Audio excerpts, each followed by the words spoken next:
tous les gens m'ont parlé, bien entendu, de l'affaire, de cette affaire et de ce drame. Et tous les gens m'ont dit, Cyril, on espère que cette personne ne va pas être considérée comme folle ou irresponsable. Puisque, on le rappelle, Michel Marie, si cette personne est considérée comme folle ou irresponsable, elle sera donc placée dans un centre psychologique, elle sera... Si les psychiatres considèrent qu'elle est en état d'abolition de son discernement, elle ne peut donc pas être jugée. Et elle est soignée, placée dans un hôpital psychiatrique. Et elle échappe en fait à la justice pour être placée sous la responsabilité des médecins. Alors, je me tourne vers Georges Fenech. Merci Georges d'être avec nous. C'est vrai que vous êtes un homme politique, un magistrat, et vous êtes notamment celui qui a porté la loi sur l'irresponsabilité pénale pour cause de trouble mental en 2008. J'ai une question, parce que j'ai l'impression, moi, que le problème qu'on a avec les lois, c'est qu'elles ont toutes été faites il y a 10, 15, 20, 25 ans, 30 ans, et que les lois, en fait, n'évoluent pas avec la société. C'est-à-dire que la société évolue, les délinquants évoluent, l'âge des délinquants évolue, les violences évoluent, parce qu'elles sont de plus en plus dures et de plus en plus violentes, j'ai envie de dire, voilà. Et les actes de violence sont de plus en plus présents et de plus en plus nombreux. Et on a l'impression que les lois, elles datent d'au moins 15 ans, et qu'elles n'évoluent pas avec le temps, et surtout en matière de délinquance et de délit. C'est pour ça que je voulais vous avoir ce soir, parce qu'aujourd'hui, est-ce que cette loi de 2008, avec tout ce qui s'est passé, on a vu l'affaire Halimi il y a quelque temps, on a très peur aussi pour cette affaire, est-ce qu'aujourd'hui, cette loi ne doit pas changer? Je vais vous répondre, mais est-ce que vous me permettez d'abord de vous poser une question? Bien sûr. Pourquoi abordons-nous comme ça, collectivement, j'ai vu ça sur tous les plateaux, l'irresponsabilité pénale de cette femme? Quand savez-vous que son discernement était aboli? Je n'en sais rien. Et d'ailleurs, parce que vous voyez, on s'engouffre comme ça dans une hypothèse, on se pose une question. Le crime est tellement abominable que ça peut être commis que par quelqu'un qui n'avait plus toute sa tête. Voyez-vous? Eh bien moi, je ne suis pas d'accord. Je pense qu'il faut être extrêmement prudent, attendre des expertises.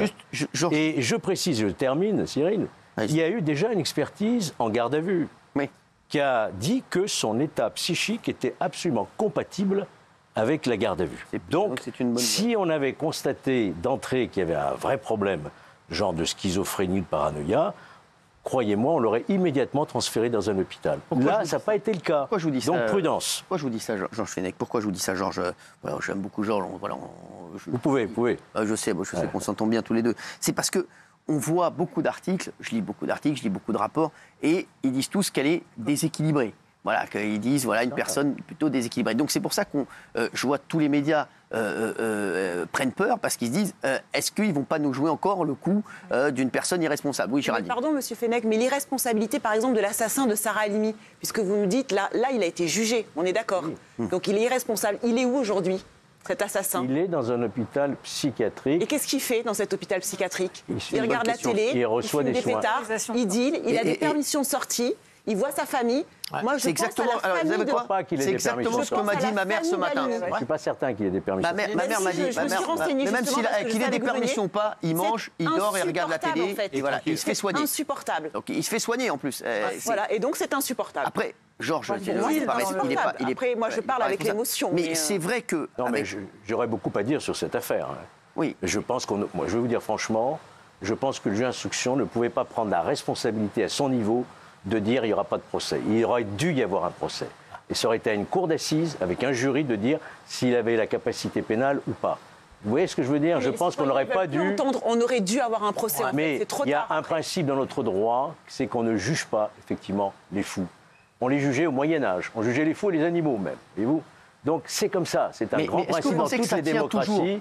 Moi, Georges, vous savez, comme je vous respecte et comme je sais que vous savez ce que je pense de vous, je vous dis aujourd'hui, est-ce que cette loi a toujours lieu d'être? Je suis désolé, moi, on entend des choses incroyables. Et c'est vrai qu'aujourd'hui, se dire un déséquilibré peut commettre un meurtre et se retrouver, comme a dit Géraldine, dans un hôpital psychiatrique, à être soigné, manger normalement, regarder la télé. Voilà, exactement. Et alors qu'il a flingué des familles entières.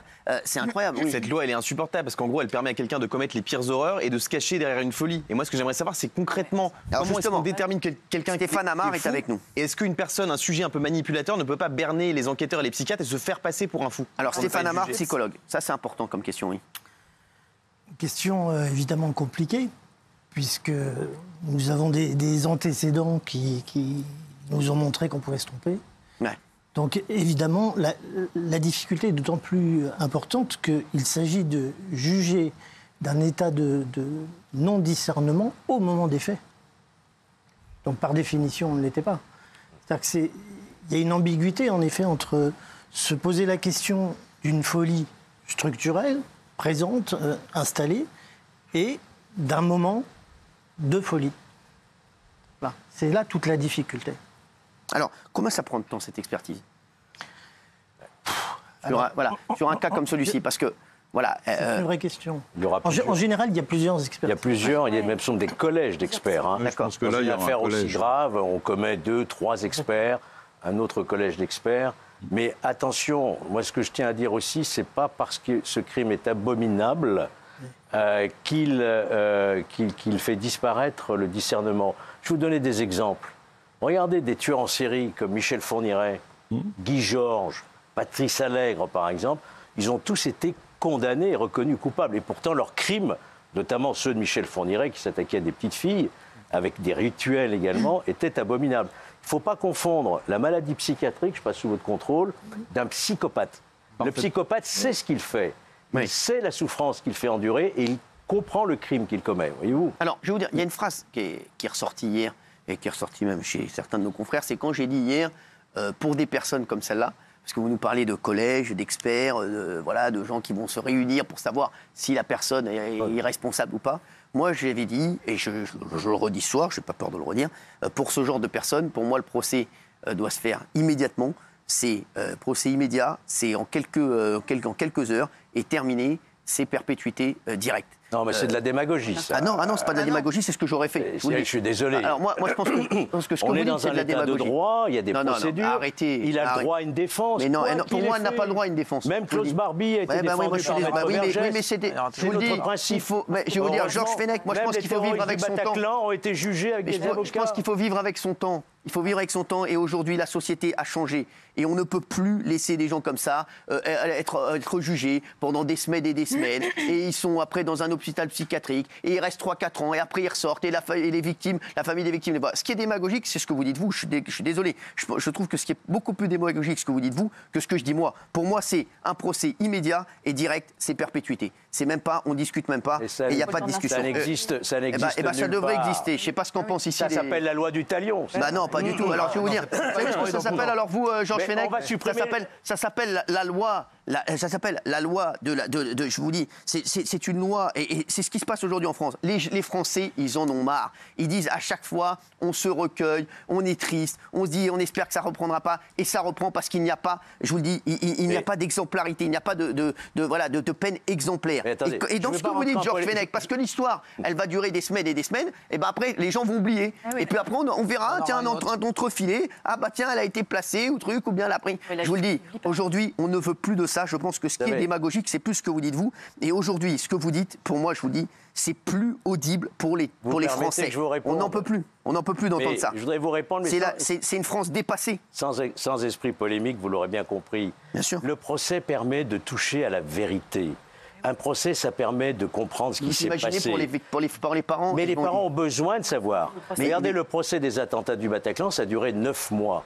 On a besoin de comprendre. Ils ont besoin si de savoir vous jugez dans 24 heures, vous ne comprenez pas ce qui s'est passé. Mais écoutez, l'instruction, c'est fait pour ça. Je suis pas d'accord. La justice, elle est faite pour la manifestation de la vérité. Ou alors on supprime l'institution judiciaire. Pas du tout. Je suis pas d'accord avec vous. Je suis d'accord. Il peut y avoir un procès pour la peine, immédiat.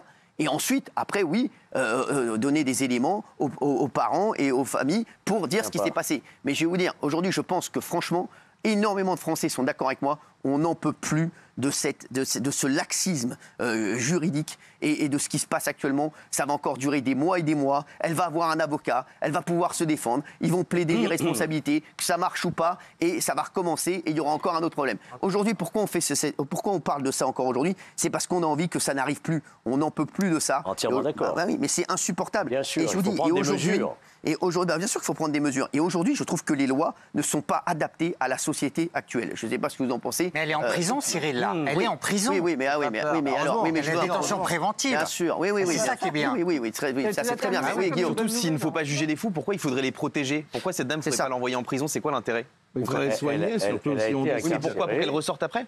De toute façon, même en prison, ils risquent de ressortir les uns et les autres, à part quelques cas où on a la réclusion criminelle à perpétuité perpétuelle. Fourniret en avait bénéficié, si je puis me permettre, mais ils sont extrêmement rares, ces cas en France. Donc, moi, je voudrais vous dire une chose. Allez-y, Jean. Dites-moi. Je vais peut-être un peu m'avancer, mais j'ai lu ici ou là des choses qui m'ont interpellé. Je rappelle que je me suis beaucoup occupé des sectes pendant ma carrière professionnelle. Qu'est-ce que je constate dans cette affaire? Vous savez ce que ça me rappelle? Ça me rappelle l'affaire des enfants, des Zouris. Vous connaissez? Les enfants qui sont appelés au Maroc ou en Algérie des Zouris, c'est-à-dire qui sont considérés comme ayant des pouvoirs. Généralement, ce sont des blonds aux yeux bleus qui ont des caractéristiques morphologiques. Et ces enfants Zouris, il y a plein d'affaires actuellement qui sont jugées en Algérie. C'est un vrai drame en Algérie.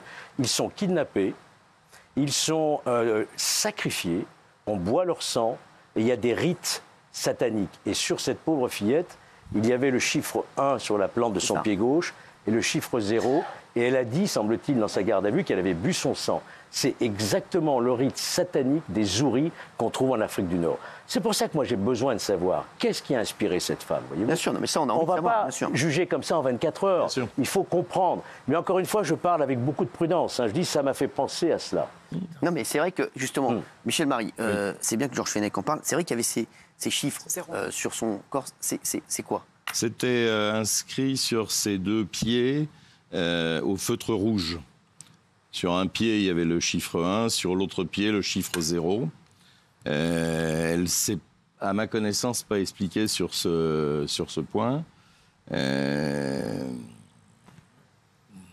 Vous ne savez pas pour l'instant. Aujourd'hui, il y a de nouveaux éléments sur la présumée coupable et sur ce qui s'est passé, puisque... oui, innocente. Présumée innocente. Oui, c'est ça, oui, exactement. Oui, c'est vrai, c'est ce qu'on disait hier avec... exactement. Présumée innocente, voilà. Quels sont ces nouveaux éléments? En lien avec son profil psychologique, des confrères ont retrouvé le chauffeur de Uber, enfin le chauffeur Uber, le chauffeur de VTC, qui l'a prise en charge à Asnières pour la ramener sur les lieux du crime. Et ce garçon raconte dans les détails ces 20 minutes qui ont duré cette course, où il a une femme à l'arrière. Alors déjà, il y a le chargement de cette fameuse caisse et des deux valises. Il est aidé par le copain précédent, le propriétaire de la Dacia. J'ai peur qu'on se perde un peu dans mon propos, mais je vais essayer d'être le plus clair possible.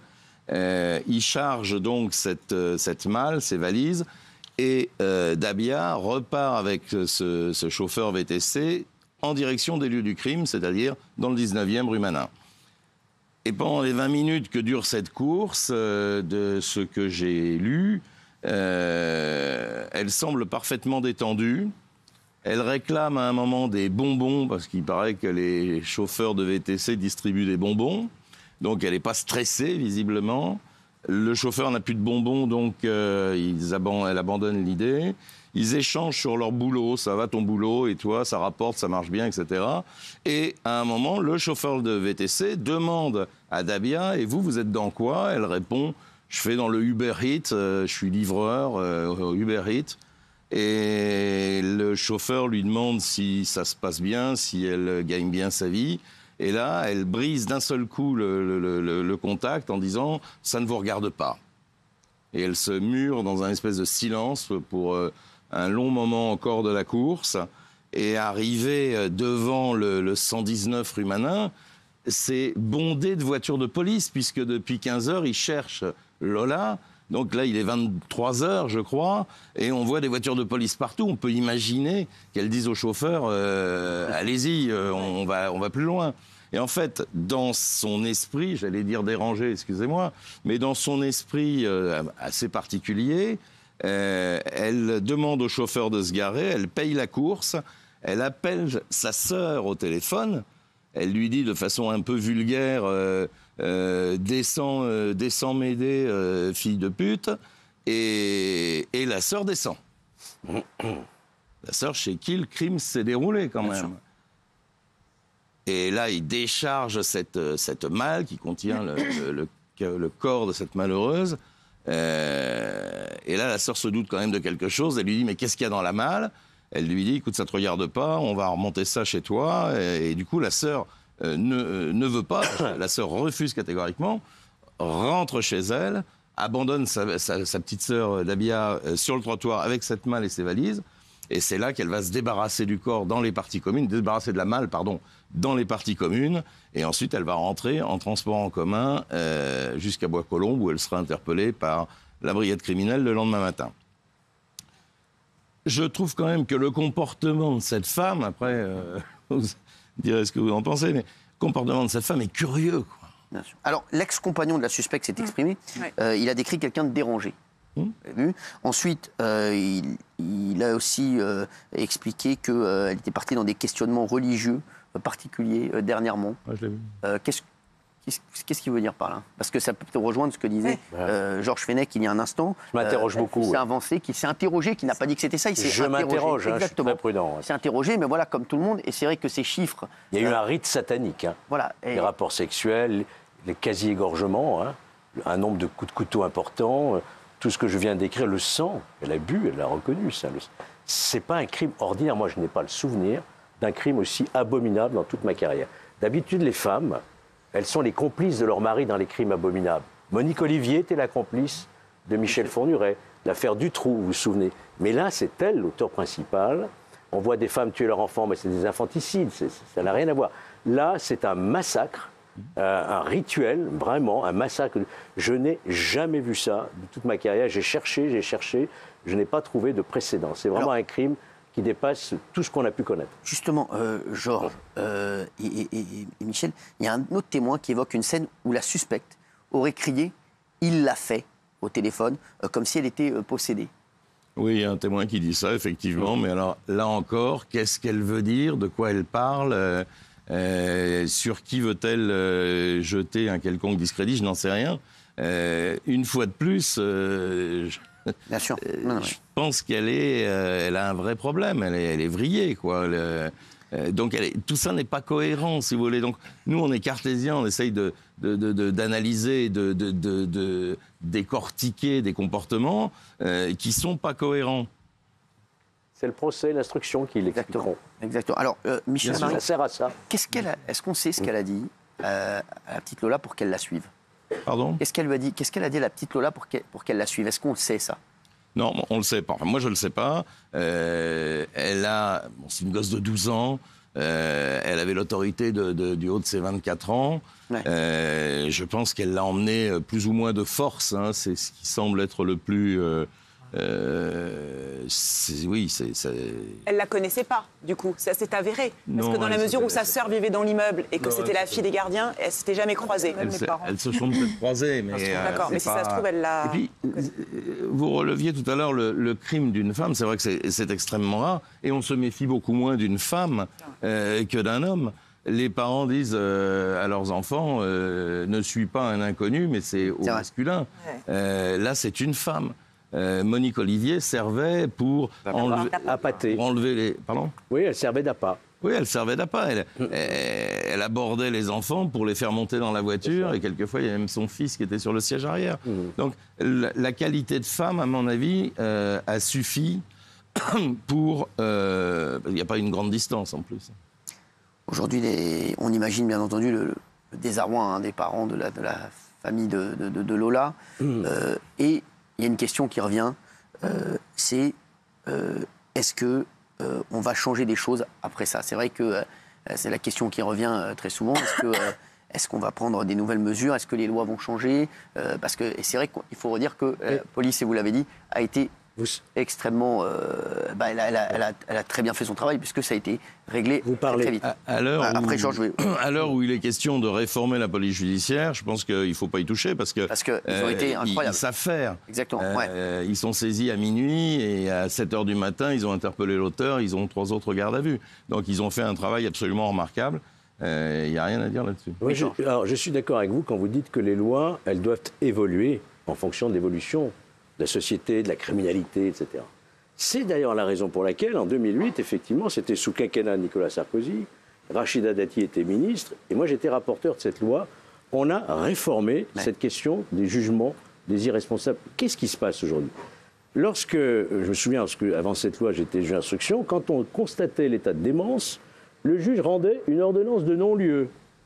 C'est ça. Vous imaginez dans la tête des victimes, de la famille, encore pire. Ça veut dire il ne s'est rien passé. C'est fou. Il n'y a pas lieu. Il ne s'est rien passé. Oui. Donc c'était traumatisant. Ça, le non-lieu. Le non-lieu, c'est-à-dire il n'y a pas lieu. Quoi, voilà. Poursuivre. Alors, ce qu'on a fait en 2008, on a institué quand même un mini-procès devant la chambre d'instruction où les magistrats, en présence des parties, en présence des avocats, des experts, et si possible donc de l'intéressé qui se trouve dans le box, on constate la matérialité des faits, c'est-à-dire l'imputabilité des faits. C'est bien cette personne qui a bien commis matériellement ce crime. Ça, c'est une chose très importante, la reconnaissance de l'auteur du crime. Et après, on constate, parce que les experts nous le disent, que cette personne est totalement irresponsable. Elle a une paranoïa aiguë, une schizophrénie aiguë, elle a perdu tout sens de faculté intellectuelle. Et donc, à ce moment-là, la chambre d'instruction, qu'est-ce qu'elle fait? Elle rend un arrêt de constatation de l'irresponsabilité et elle place la personne dans un établissement qui peut être un UMD, une unité pour malades difficiles, sans possibilité de sortir. Mais Georges, il y a un problème avec la loi aujourd'hui, c'est que les avocats de la défense ont très bien lu la loi et beaucoup d'entre eux, dès le départ, et c'était l'inquiétude de Cyril par rapport à ce drame, c'est que l'avocat, qui n'est pas très loquace, mais lui peut se servir de tout ça, de tous ces éléments d'une personnalité éventuellement dérangée pour aller vers l'irresponsabilité. Et beaucoup d'avocats misent là-dessus aujourd'hui. C'est pour ça, Serge, que je posais la question au tout début. Pourquoi vous entamez déjà ce débat de l'irresponsabilité? On n'en sait rien. Parce que les avocats le font, vous le savez. C'est le rôle des avocats. Mais nous, il faut qu'on soit prudents. Ah bah oui, mais... Voilà. On l'imagine surtout. On imagine que c'est une possibilité. Il ne faut pas l'exclure. Oui. Je ne crois pas. Pardon, mais en quoi le fait d'être fou, ça change les choses? En quoi ça atténue la gravité des faits? Lola, elle est partie, quoi qu'il arrive, que le tueur soit fou ou non. De toute façon, quand on tue un enfant, est-ce qu'on n'est pas fou par définition? Dites-moi ce que vous voulez faire ces personnes. Vous voulez faire quoi? Vous voulez rétablir la peine de mort? Non, les Vous voulez faire quoi? Mais ils sont dans des hôpitaux fermés. Mais vous avez soulevé un... Oui, qu'est-ce qu'il y a, Raymond? Moi, je les condamne, les fous, peut-être même plus que quelqu'un de normal. Peut-être que je me dis, lui, il était fou, il était en liberté, il n'a rien fait. À partir du moment où il vrille, ça y est, c'est fini. Pour moi, il ne ressort plus. Il reste enfermé jusqu'à la fin de ses jours. J'ai pas envie. Pas en prison, il faut les soigner. Mais c'est insoignable. Les amis, c'est insoignable. Quelqu'un qui s'amuse à égorger, à violer, à mettre des numéros sur les pieds des gens. Vous les soignez quoi? On part d'où? On part des millénaires. Et les parents, ces gens-là, je ne veux pas les voir avec moi en société. C'est terminé. Ils y sont pas. Et moi, j'ai plein d'histoires de femmes. Ils y sont parce que j'ai plein d'histoires de femmes qui ont été faire un jogging, ont été tués. J'ai plein d'histoires de maris qui ont tué leurs femmes dans la forêt, qui les ont brûlées. J'ai plein d'histoires de petites filles qui ont été emmenées. Ils ont été jugés, condamnés. Ils ressortiront. Non. Dans 10 ans, vous le savez très bien. Dans 15 ans, dans 20 ans, ils ressortiront. Ces gens-là. Ils ressortiront et peut-être qu'ils recommenceront. Ça va durer combien de temps? C'est nos enfants. Comment on fait pour se protéger d'abord de nous et comment on se fait pour se protéger de gamins de 10 ans qui n'ont rien demandé, qui rentrent de l'école, qui se font égorger, qui se font mettre dans des malles, déplacés de droite à gauche. Et c'est quoi le truc? Ah, il est fou? Ah, bah, c'est pas de sa faute, il est fou. Non, tu ressors plus jamais. La vraie perpétuité. La vraie perpétuité. Ça existe, non? Oui, mais tout existe, mais rien n'est fait. La vraie perpétuité, et vous évoquiez tout à l'heure la peine de mort, mais pourquoi est-ce qu'on se bouche à chaque fois les oreilles? Parce qu'au bout d'un moment, effectivement, les crimes et les criminels changent. On a des terroristes, on a des gens qui récidivent et tout. Faites une fois un sondage et on va voir ce que pensent vraiment les Français. Et ça aussi, c'est 50-50. Oui, petit à petit, au fur et à mesure, je pense que ça va encore une fois changer. Donc, il faut vraiment que la France change. Et excusez-moi, pareil, avec tout le respect que je vous dois. Oui, je vous écoute. Donc vous êtes donc à l'instar de cette loi. À l'initiative. Voilà, à l'initiative donc de cette loi. Aujourd'hui, s'il arrivait quelque chose à un membre de votre famille, est-ce que vous seriez consolé néanmoins si on disait que la personne était juste jugée irresponsable? Parce que parfois, on a l'impression que ces personnes-là qui font ces lois, vous êtes débranchés, vous êtes hors sol, vous ne pouvez pas comprendre les familles. Et quelque part, je me dis, si la personne est folle pour tuer, eh ben, elle ne s'en rendra pas bien compte si elle ira en prison. Donc, à la rigueur... Pourquoi vous dites que je suis hors sol et débranché? Qu'est-ce qui vous permet de dire ça? Je vous pose la question, si ça vous arrivait, est-ce que vous seriez satisfait enfin, pas satisfait, mais disons de se dire... La réponse est cette personne a été folle, donc du coup on ne la juge pas. C'est pas une réponse pour les familles. Et c'est pour ça que cette loi-là, pour moi... Vous voulez donc juger les fous? Oui. Moi, oui. C'est de votre Parce que je trouve que c'est du progressisme aberrant. La seule chose que je peux vous dire... Vous voulez juger les fous. La seule chose que je peux vous dire, c'est que la psychiatrisation, ça a existé du temps du goulag, l'Union soviétique. La seule chose que je peux vous dire, c'est qu'il n'y a pas une seule démocratie au monde qui juge des irresponsables pénaux, des malades mentaux, ça n'existe pas. Et si vous avez l'occasion d'aller... D'accord. Non, en Suède, on ne juge pas les fous, c'est pas vrai. Ne dites pas ça. Je le lire. Ah bah voilà. Non. Stéphane. Mais vous allez voir dans les prisons ce qui se passe. Non, mais allez voir. d'accord. Mais depuis avant, on parle de la psychologie, de qu'est-ce qu'elle a voulu dire, quel est le message, quelle est l'œuvre de l'artiste. Mais en fait, on s'en fout parce qu'une petite fille est morte et il faut répondre concrètement à ça. Je suis entièrement d'accord avec vous. Par une punition, par une peine. Un procès... Michel. Un procès, c'est fait pour que le condamné comprenne ce qui lui arrive, comprenne sa peine et éventuellement... Et on s'en fout puisqu'elle ne comprendra pas puisqu'elle est folle. Donc ce ne sera pas mis à l'hôpital. Un vrai fou. Est-ce que vous avez déjà vu un vrai fou? Moi, j'en ai vu, moi. Il y en avait dans mon bâtiment. Ils sont jamais passés à l'acte, mais on se disait, mais lui, il est ouf. Non, moi, je vous parle d'un vrai fou. Moi, je te parle d'un vrai fou. Même un vrai fou. Ouais, c'était des vrais fous. Il se faisait interner. Il était à l'hôpital du Mourier, au 2e étage, à Colombes. C'est l'hôpital pour les fous. Il rentrait l'après-midi, venait le soir. Toi, Raymond, t'as dit, quand Georges a posé la question, t'as dit qu'il fallait juger. Mais pourquoi il ne faut pas juger un fou? Expliquez-moi pourquoi il ne faut pas le juger. Alors, il comprend. Alors, qu'est-ce qu'on en fait? On le met dans un... On le soigne. Alors, il comprend. Alors, un fou, on le soigne, mais on le laisse pas sortir. de commettre des crimes atroces, mais il comprend pas qu'on juge. Il comprend qu'il faut appeler un VTC, il comprend qu'il faut appeler des gens, il comprend qu'il faut aller chez son copain, il comprend qu'il faut remettre la malle, qu'il faut revenir dans le 19e. Il comprend tous ces trucs. Non, mais c'est vrai. Non, on parle pas d'elle. Là, tu prends le mot. Dans l'affaire Halimi, exactement. Dans l'affaire Halimi, oui. Alors, allez-y, Stéphane. Je peux me permettre. On comprend qu'il y a beaucoup d'émotions.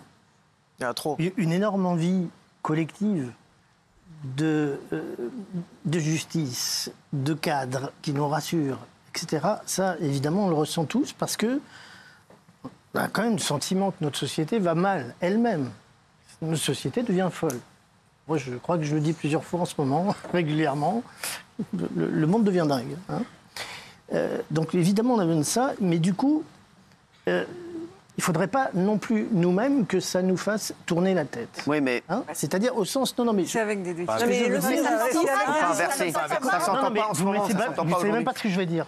Mais non, mais allez-y. Rien que ça Stéphane. suffit. Allez-y, Stéphane. Ah, bon, bah Non, mais d'accord. Allez-y, Stéphane. Allez-y, Stéphane. C'est la politique française, ça. Là, en l'occurrence, ce que je voulais dire, c'est que on se met à dire les fous.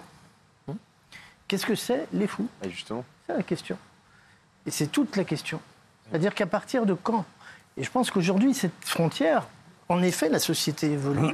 Cette frontière, aujourd'hui, elle pose de plus en plus de questions. C'est de plus en plus pour moi, je veux dire, moi, je pense qu'il faut agir au cas par cas et qu'une personne qui a commis un crime comme ça, elle est jugée quoi qu'il arrive. Oui, je suis d'accord avec vous. C'est pour ça qu'on a fait la réforme de 2008. Je ne vais pas la déclarer folle, voilà. C'est pour ça qu'on a fait la réforme. Maintenant, il y a plusieurs... On va voir ce qu'en pensent les téléspectateurs. Faut-il juger les fous? Oui, à 86%. Non, à 13%.